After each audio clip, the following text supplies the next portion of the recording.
bonsoir selon l'heure à laquelle vous regarderez cette vidéo. J'espère que vous allez très bien, que vous allez super bien. Moi, je vais très bien. Alors, aujourd'hui, on va parler du terme de grossesse dépassée. On va parler des gestes à éviter lorsque nous faisons face à une grossesse dont le terme est dépassé. Donc, on note que le terme de grossesse se situe entre la 37e et la 40e semaine d'aménorrhée. Ceci est déterminé grâce à la date des dernières règles que vous donnez à votre personnel soignant, ou alors pour celles-là qui ne connaissent pas souvent la date des dernières règles, on leur fait faire une échographie, et celle qui est la plus indiquée pour nous donner le terme de la grossesse ou alors la date probable d'accouchement, c'est l'échographie du premier trimestre de grossesse. Donc, lorsque le terme de la grossesse va à plus de 40 semaines d'aménorrhée, ce qui signifie à 41 semaines d'aménorrhée, on parle de terme dépassé.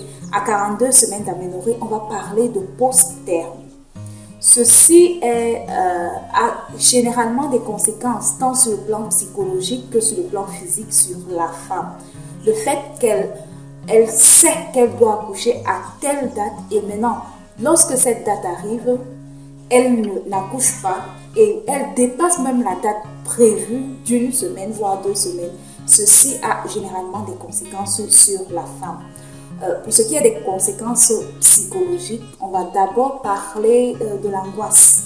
Parce que toutes les femmes savent qu'elles vont accoucher dans le terme, toutes les femmes veulent accoucher dans le terme. Et maintenant que la date arrive, maintenant que la date est passée, elle devient anxieuse, elle est dans l'angoisse totale.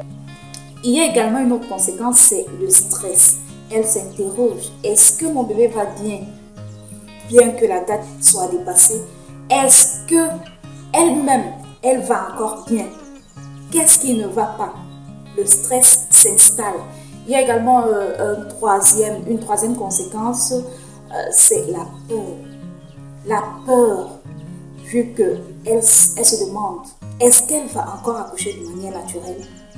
Est-ce que le travail va se déclencher de manière naturelle? Donc, elle a peur du déclenchement du travail, vu qu'elle peut-être a compris ici et ailleurs que le déclenchement du travail fait excessivement mal, fait plus mal que lorsque vous accouchez de manière naturelle. Vu ses idées préconçues, elle a peur de ce déclenchement. Elle a peur donc d'une éventuelle césarienne. Elle se dit peut-être, comme le terme est dépassé, est-ce qu'elle va encore accoucher de manière naturelle? Est-ce qu'elle va encore accoucher par voie normale? Donc, elle a peur de la césarienne.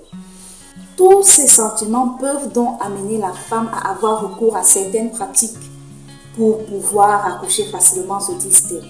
Quels sont donc les gestes à éviter lorsque nous sommes face à cette situation? Déjà, je vais noter que lorsque vous faites face à un terme de grossesse dépassée, la seule personne vers laquelle vous devez vous tourner, c'est le personnel soignant. Vous allez vers la personne qui vous a consulté ou alors vous allez dans un hôpital pour exposer votre problème. Dès lors que votre date est passée, que vous n'avez pas accouché, rendez-vous à l'hôpital. On va vous donner un rendez-vous. Et même si le rendez-vous est passé, vous repartez à l'hôpital également. Si vous n'avez pas encore accouché en tout temps, vous allez être pris en charge. Déjà, ce qu'il ne faut pas faire lorsqu'on fait face à un accouchement, à un terme de grossesse dépassée, c'est chercher les astuces pour ouvrir le col. On entend partout, on lit partout dans les groupes et ailleurs qu'elles veulent des astuces pour ouvrir le col. Je vais vous dire une chose. Il n'y a que les contractions utérines qui ouvrent le col. Ce ne sont que les contractions utérines qui dilatent le col, qui effacent le col et rien d'autre. Donc, il n'y a pas d'astuce, quelle qu'elle soit, qui puisse ouvrir le col. Donc, arrêtez de demander les astuces pour ouvrir le col, il n'y en a pas. Il faut qu'il y ait uniquement les contractions. Le deuxième geste à éviter, c'est de boire des tisanes. Des tisanes, la femme enceinte est très délicate.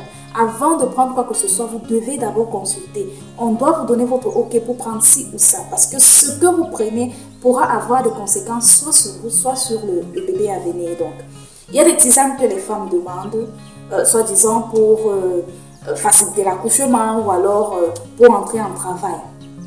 La troisième chose que vous devez éviter, ce sont des purges.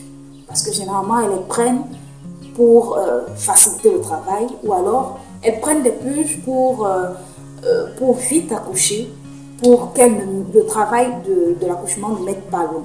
Il faut éviter tout ça. Pourquoi on vous demande d'éviter tout ceci? Parce que ça a des conséquences non seulement sur le fœtus, mais également sur vous.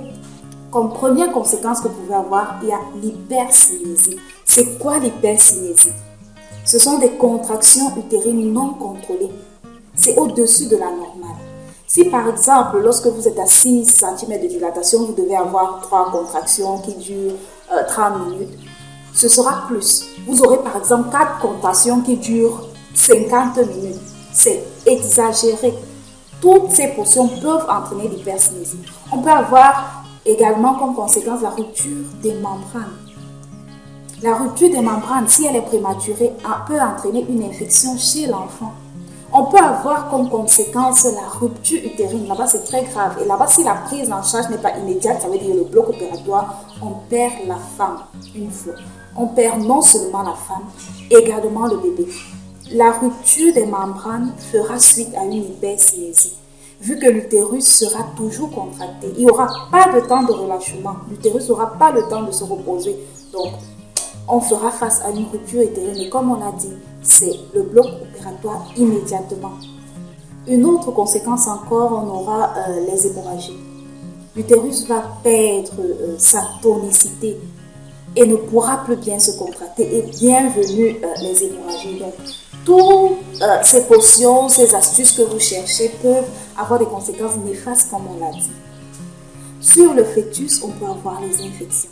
Vous allez avoir votre nouveau-né qui chauffe à la naissance à cause de la rupture prématurée qui a été entraînée par des purges, par des tisanes, des boissons et autres.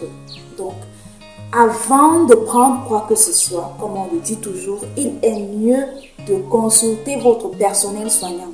Lorsque vous faites face à un terme dépassé, lorsque la date probable qu'on vous a donnée à l'hôpital est passée, rendez-vous à l'hôpital. On va vous donner un autre rendez-vous pour donner encore la chance à l'enfant de sortir de lui-même. Si avant ce rendez-vous vous accouchez, c'est une très bonne chose. Si malgré cela vous n'accouchez pas, on prendra d'autres mesures parce que plus le bébé reste dans votre utérus, plus les échanges ne se font plus de manière efficace parce qu'il y a vieillissement du placenta et plus le bébé va souffrir. Donc, il faut absolument qu'on trouve une solution pour le faire sortir de votre utérus. Alors, je vous dis merci encore. Je ne saurais vous quitter sans toutefois vous inviter à liker les vidéos, à vous abonner, à partager les vidéos massivement.